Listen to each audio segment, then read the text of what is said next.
Tahu nggak, kalau dulu aku juga grogian, anti tampil, dan juga selalu nolak kalau ditunjuk untuk tampil.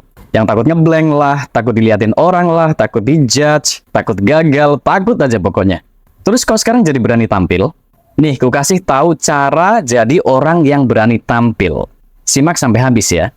Takut menjadi the center of attention. Pertama, kita harus tahu tuh, kenapa kita tuh ogah banget ya kalau disuruh tampil di depan publik.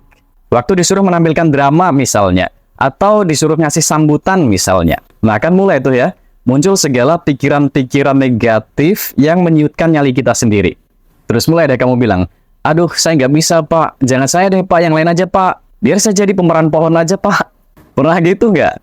You are not alone. Kamu nggak sendirian. Jadi saya, dan juga mayoritas seluruh manusia, saya rasa juga mengalami hal itu.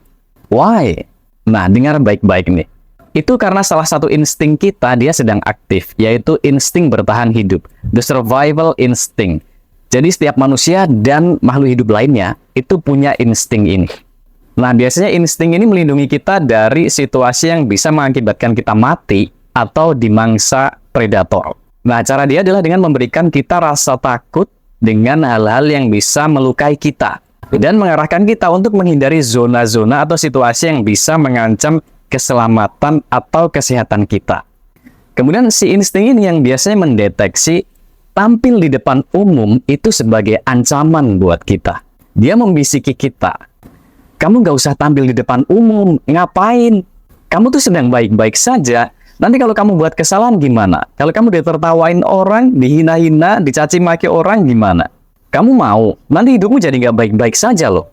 Nah, padahal sebetulnya ya, kalau kita mau mikir lebih jauh, mau senorak apapun penampilan kita, kan nggak akan juga kita dilempari batu. Penonton kita kan manusia juga yang punya adab dan sopan santun. Jadi pada dasarnya ya teman-teman, insting ini membuat kita suka dengan zona nyaman dan menghindari zona tidak nyaman. Padahal, manusia itu kalau kelamaan di zona nyaman, justru dia akan kerdil dan hancur, karena tubuh dan mentalnya tidak berkembang, tidak bertambah kuat. Padahal tubuh dan mental yang kuat itu kan diperlukan di dunia yang amat sangat keras ini, supaya kita bisa bertahan hidup dan terlebih lagi bersinar. Maka kamu harus mulai bisa melawan dorongan insting itu ya.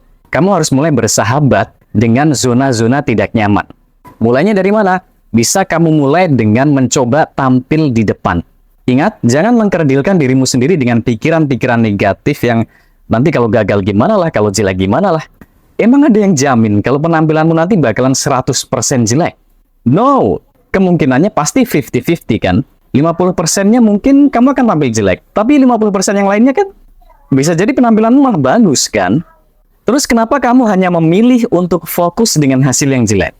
Nah, ini coba aku kasih tahu kamu gimana tekniknya supaya kamu bisa bersahabat dengan hasil yang jelek. Jadi nanti kalau kamu sudah mencoba untuk tampil dan hasilnya ternyata jelek, ternyata kamu gagal, gak apa-apa. Terima aja, langsung kamu berlapang dada di situ. Namanya juga baru tampil, burung yang baru menetas gak bisa langsung terbang juga kan?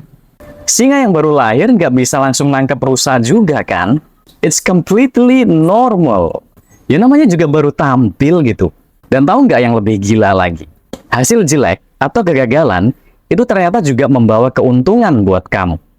Yap, setiap kegagalan atau zona tidak nyaman yang kamu tantang itu akan menguatkan otot mental kamu. Lihat tuh, atlet-atlet binaraga, model-model yang badannya bagus, muscular, aesthetic, itu mereka juga bermula dari memiliki badan yang tidak ideal, tidak bagus juga, biasa aja.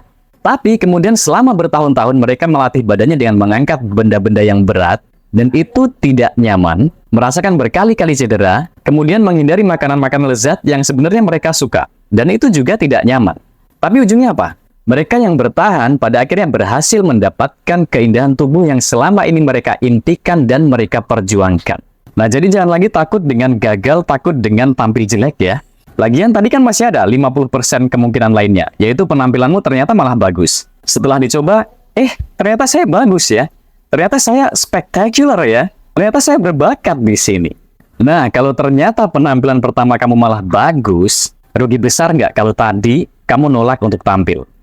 Kamu akan jadi orang yang nggak pernah tahu potensi kamu. Nggak pernah menemukan bongkahan berlian bakat yang Tuhan tanam dalam diri kamu. Itu semua karena apa? karena tidak berani mencoba. Jadi, come on. Ambil setiap kesempatan yang datang. Izinkan dirimu untuk mencoba. Siapa tahu kamu punya potensi terpendam yang selama ini menunggu untuk diberi panggung, menunggu untuk bersinar.